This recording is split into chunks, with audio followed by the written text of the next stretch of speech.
I've seen a guy like, for instance, Cheick Diallo on Twitter kind of saying, clear Cheick, he speaks 3 languages, all these things. Do you ever wish you could openly campaign for your guy, maybe even selfishly?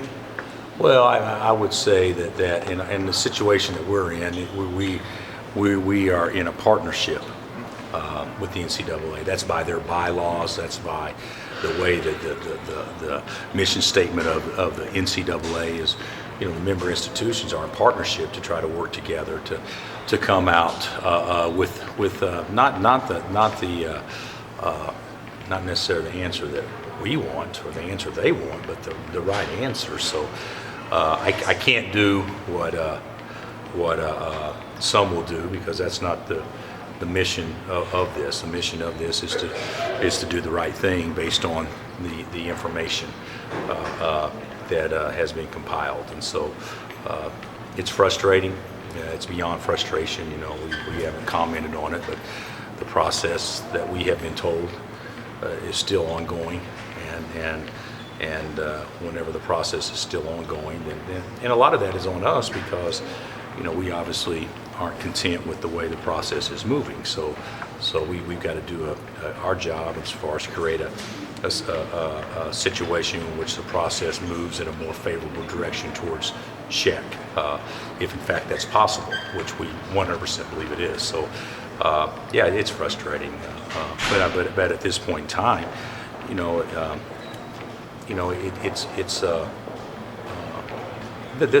I don't have to say anything publicly, because that will happen.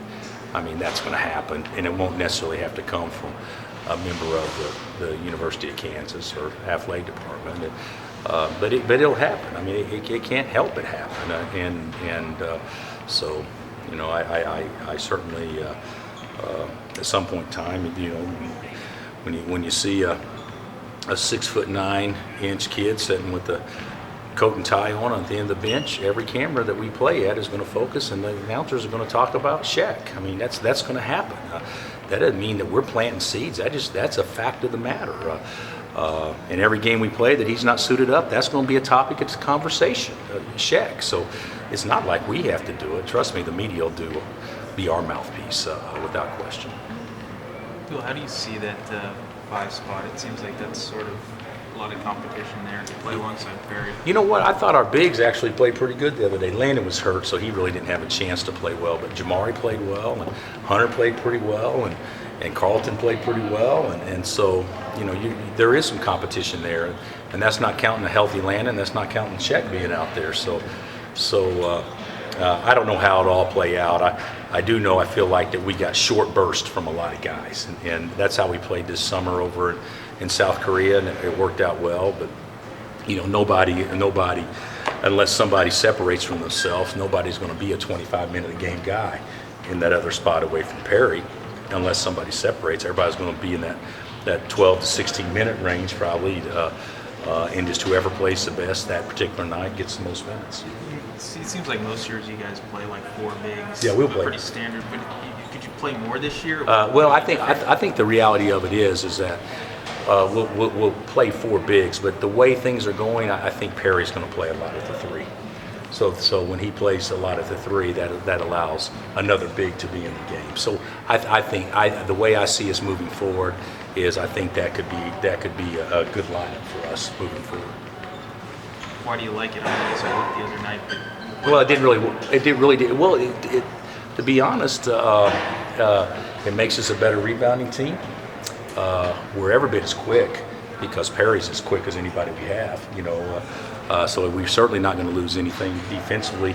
I don't believe on the perimeter if Perry's playing back there, and it allows one more of our better players to be in the game. So I think, and then when you look at it, like Perry doesn't shoot it as well as some of our guys from a number standpoint, but you talk about percentages. I mean, he shoots the 3 ball about as well as anybody we have from a percentage standpoint. He's just not going to shoot as many. So I think there's some advantages to playing that way. But we'll wait and see how it plays out. But I do know that we got to get much better at the wing defensively. That was atrocious would probably be a good way to put it the other night, and how our wings defended and how well they slid their feet. So if that's going to be the case, then why don't we play big?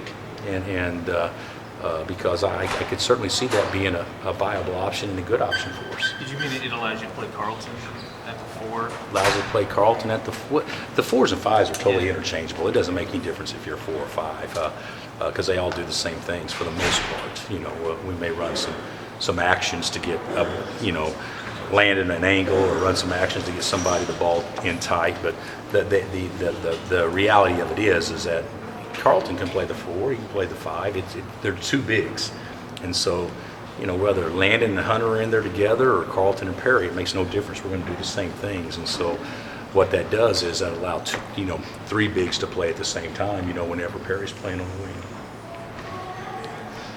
So do you like Ellis defensively as a 3 to defend wing? I don't know that I'm totally in love with it, but I think it can't be anything near as poor as what I saw the other night. And I'm not being totally negative, but it is reality. I mean, we got to get better. You know, our 2 best perimeter defenders, without question, are Frank and Devontae, and we got to have somebody else back there that can slide their feet and become a lockdown type defender for us. And if we can't get there because of whatever reasons, then why not play big? And then you become a better rebounding team, and you're probably even a better percentage shooting team too. So, you know, I'm not crazy about it because I've always been in favor, and I said this year all along we're going to play smaller, this and that. But I think our smaller is having Frank and Devontae be out there at the same time. Big game for Wayne, man. Kind of show what he can do. I don't know about big game, but I just want to see how athletic we are and see if we can actually guard little guards. I mean, that was ridiculous. I mean, we had simple switches in which, you know, guys are just going right around us and shooting layups. I mean, I think that they shot about 30% for the game, if I'm not mistaken. And I'll bet you of the 30% that they shot, I'll bet you they made 10 layups. You know, we actually did some decent things as far as, you know, making them shoot a low percentage and things like that. But our guys understand that's not how you win games. You can't give up layups, and you got to be able to keep the ball in front of you, and you got to out-scrap people and things like that. And I just didn't feel like we did that. So if we're not going to be a great rebounding team, which I think we still could be, and if we're not going to be a great defensive team on the perimeter, which I still think we have potential to do that, then just play big. I mean, why not? But certainly that's not my goal. My goal is to get these guys playing to their athletic ability. But we looked slow the other night. I mean, and you guys saw it, don't you agree? We looked slow, and guards went around us at will. So. All right, Coach.